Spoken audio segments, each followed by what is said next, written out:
बिस्मिल्लाहिर्रहमानिर्रहीम। अस्सलामुअलैकुम स्टूडेंट्स। बेटा उम्मीद है कि आप सब बिल्कुल खैरियत से होंगे। और आज हम जो आप बच्चों के साथ आप बच्चों की फरमाइश के ऊपर चैप्टर डिस्कस करेंगे वो है सेकंड ईयर की क्लास से चैप्टर नंबर 2 डेरिवेटिव्स। बहुत सारे बच्चों के इस टॉपिक के हवाले से कुछ क्वेश्चंस थे। हमें कमेंट सेक्शन में उन्होंने बताया कि सर आप हमारे लिए इसके ऊपर लेक्चर अपलोड करें। तो ख़ास तौर पे डेफिनेशन ऑफ डेरिवेटिव से जो रिलेटेड एक्सरसाइज है, फ़र्स्ट 2 एक्सरसाइज हैं, तो उस हवाले से हम इंशाल्लाह को 2-3 लेक्चर अपलोड करेंगे। तो उम्मीद है कि इस हवाले से आपका कोई भी इशू बाकी नहीं रहेगा। और अब तक अगर आप हमारी वीडियोस देख रहे हैं तो काइंडली सब्सक्राइब कर दीजिए, चैनल को लाइक कीजिए और वक्त ज़ाया किए बगैर हम चलते हैं अपने लेक्चर की तरफ, अपने टॉपिक की तरफ। टॉपिक है हमारा आज का डेरिवेटिव।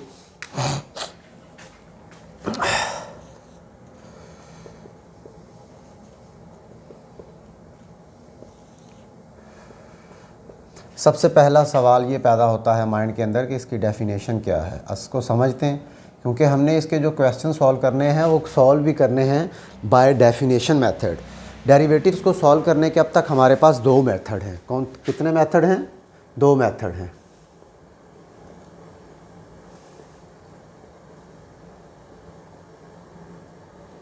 एक है by definition and the second one is known as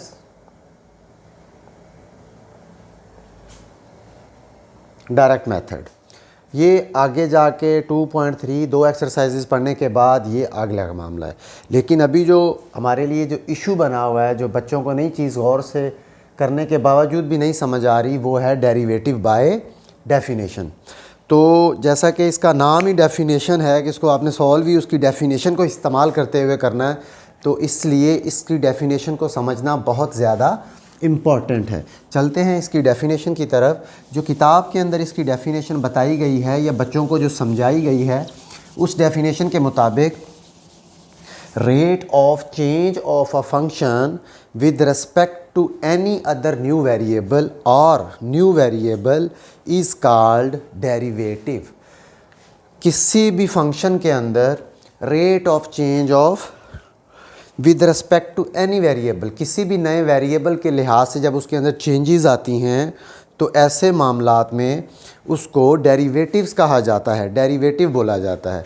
अगर हम बेटा इसको ज्योमेट्रिकली डिस्कस करें या ग्राफिकली डिस्कस करें इसको, तो आपका चैप्टर नंबर 4 है, उसके अंदर आप देखेंगे कि जो स्लोप ऑफ अ लाइन है, स्लोप ऑफ अ लाइन, उसको भी डेरिवेटिव कहा जाता है। कहीं भी स्लोप का वर्ड अगर इस्तेमाल होगा तो आपने ये बात अंडरस्टूड कर लेनी है कि वहाँ कहीं ना कहीं डेरिवेटिव्स का कॉन्सेप्ट अवेलेबल है। Without derivative slope does not exist. Slope हो ही नहीं सकती डेरिवेटिव लिए बगैर। मैं एक एग्जांपल से आपको समझाने की कोशिश करता हूँ कि इसकी definition, let's say we have a function let y is equals to f of x। कोई भी एक हमारे पास फंक्शन है।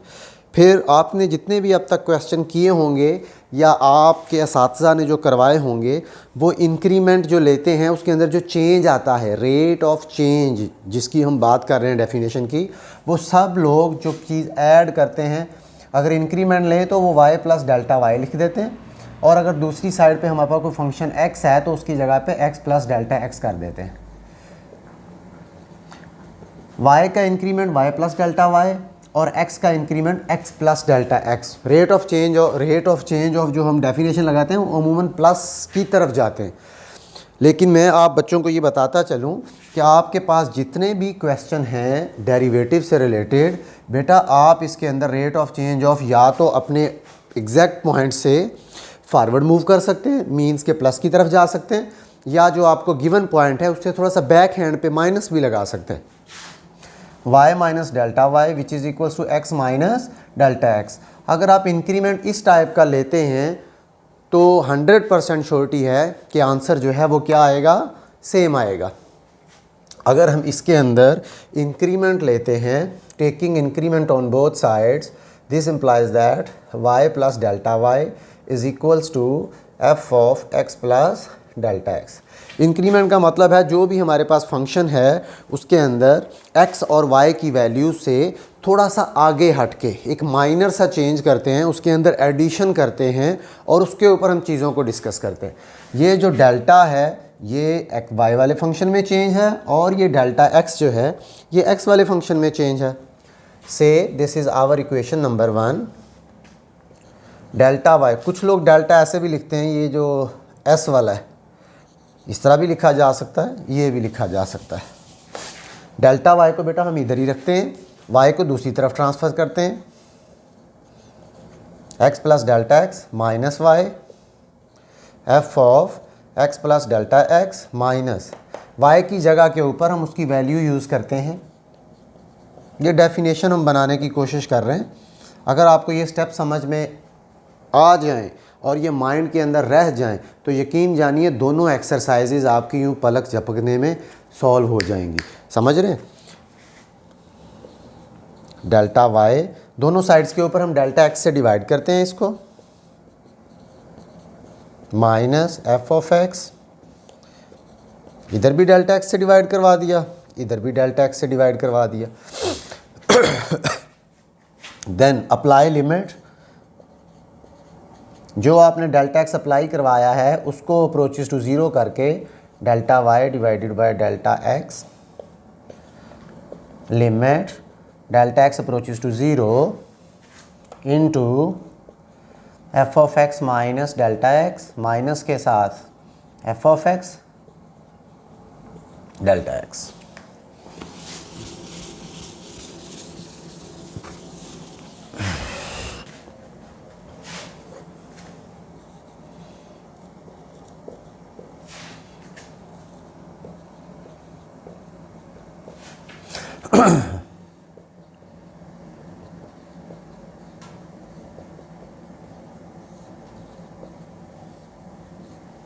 ज़रा गौर कीजिएगा, स्टार्ट से देखें एक दफ़ा।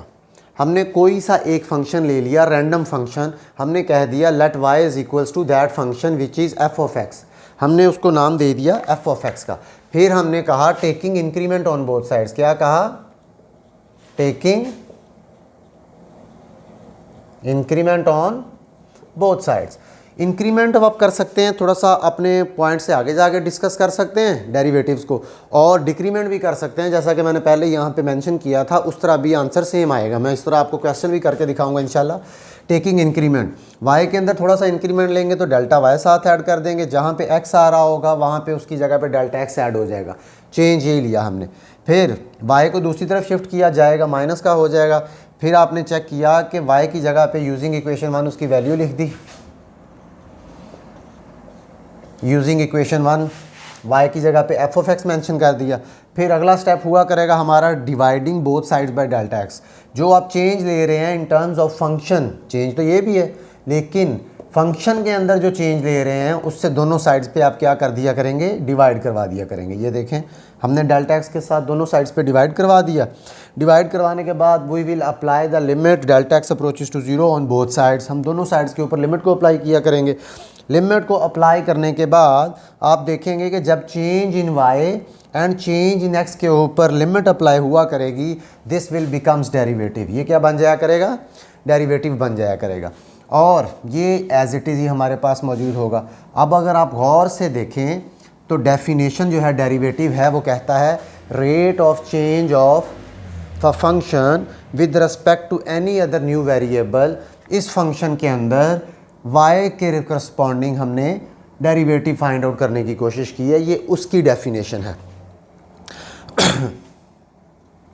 और आपके जो पहली दो एक्सरसाइजेस के क्वेश्चन हैं वो भी इसी फार्मूले को लेते हुए या इसी पैटर्न को इस्तेमाल करते हुए हम इंशाल्लाह सॉल्व करेंगे। चलते हैं थोड़ा सा आगे।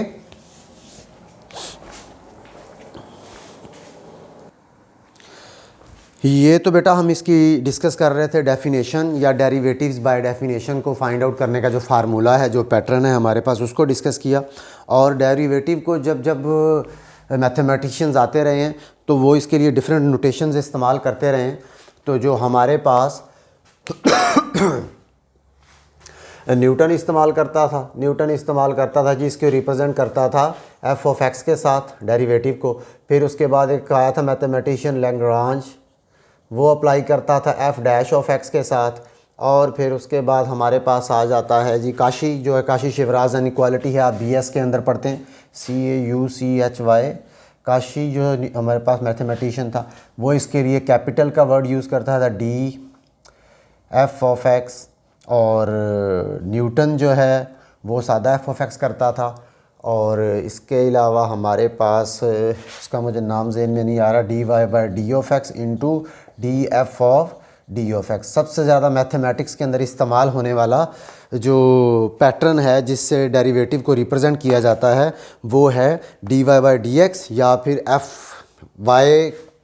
y का derivative with respect to x या फिर फंक्शन f का derivative with respect to x। ये दो सबसे ज़्यादा नोटेशंस इस्तेमाल होती हैं। और ये मैं बताना चाह रहा था आपको कि ये न्यूटन इस्तेमाल करता था f ऑफ x वाला, ये लैग्रांज इस्तेमाल करता था f डैश ऑफ x के साथ। काशी का अपना एक तरीक़ेकार था इसको रिप्रेजेंट करने का, वो कैपिटल D के साथ इसको रिप्रेजेंट करता था। जब दो डेरिवेटिव लेने पड़ते थे तो इसके ऊपर डैश इस्तेमाल करता था। और इसका था हमारे पास न्यूटन और लिबनिज़ थ्योरम, लिबनिज़ के नाम से लिबनिज़ थ्योरम भी है BS के अंदर।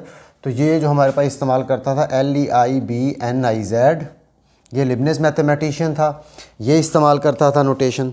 और अब हम इंशाल्लाह इसकी नेक्स्ट जो हमारा लेक्चर है उसके अंदर हम इसकी एक्सरसाइज आपके साथ डिस्कस करेंगे। फिर भी अगर आपको डेफिनेशन के हवाले से कोई इशू हो तो हमारे साथ कमेंट सेक्शन में लाजमी डिस्कस कीजिएगा। और मैं बार बार कहता हूं कि जिन बच्चों ने अब तक चैनल को सब्सक्राइब नहीं किया हुआ काइंडली सब्सक्राइब करें, लाइक करें इसको। और अगर कोई चीज़ में इशू हो तो हमारे साथ डिस्कस करें। ज़्यादातर बच्चे अमूमन सवाल पूछते हैं कि सर ये चीज़ें हमारी डेली लाइफ में कहाँ पे इस्तेमाल होती हैं। तो बेटा डेरिवेटिव को हम एज किचन आइटम के तौर पे आलू गोभी में तो डाल के इसको हम पका नहीं सकते हैं। तो इनकी एप्लीकेशंस होती हैं, मैंने पहले भी एक दो वीडियोस जो हैं अपलोड की हुई हैं। इनकी एप्लीकेशंस का मीन है, लाइक हम इसी की बात कर लेते हैं डेरिवेटिव्स की। तो डेरिवेटिव की एप्लीकेशन ये है कि आप फंक्शन के अंदर वो फंक्शन की रेंज कहाँ तक है, रेंज मीन्स कि वो फंक्शन इंक्रीजिंग है या डिक्रीजिंग है, तो वो हम डेरिवेटिव के थ्रू अप्लाई करते हैं। हम पता चला सकते हैं कि ये फंक्शन जो है ये किस टाइप का है, ये इंक्रीज़ करेगा या डिक्रीज़ करेगा। फिर इसके बाद होता है मैक्सिमा, किसी भी फंक्शन के अंदर मैक्सिमम पॉइंट है अवेलेबल है तो वो फाइंड आउट कर सकते हैं, मिनिमम पॉइंट है तो वो हम मालूम कर सकते हैं। और इसके अंदर हम जो आपका टाइम ग्राफ होता है फ़िज़िक्स के अंदर उसको बोलते हैं जी, फ़िज़िक्स का टॉपिक है काफ़ी important, average rate of change of की बात करते हैं कि एक तरफ को टाइम बढ़ रहा होता है, स्पीड टाइम ग्राफ जिसको बोलते हैं। तो उसके अंदर ये जो रेशो बन रही होती हैं ये सारी की सारी इसके ऊपर हैं। ग्राफ के जितने भी मामलात हैं वो सारे इससे रिलेटेड हैं। तो इसकी एप्लीकेशंस मैं आपको स्लाइड्स बना के भी अपलोड करूँगा, उससे भी आप चेक कीजिएगा। इंशाल्लाह आपको उम्मीद है कि समझ आ गया होगा। तो बाकी हम चलते हैं इसकी एक्सरसाइज की तरफ। तब तक के लिए अपना ख्याल रखिएगा। अल्लाह हाफिज़।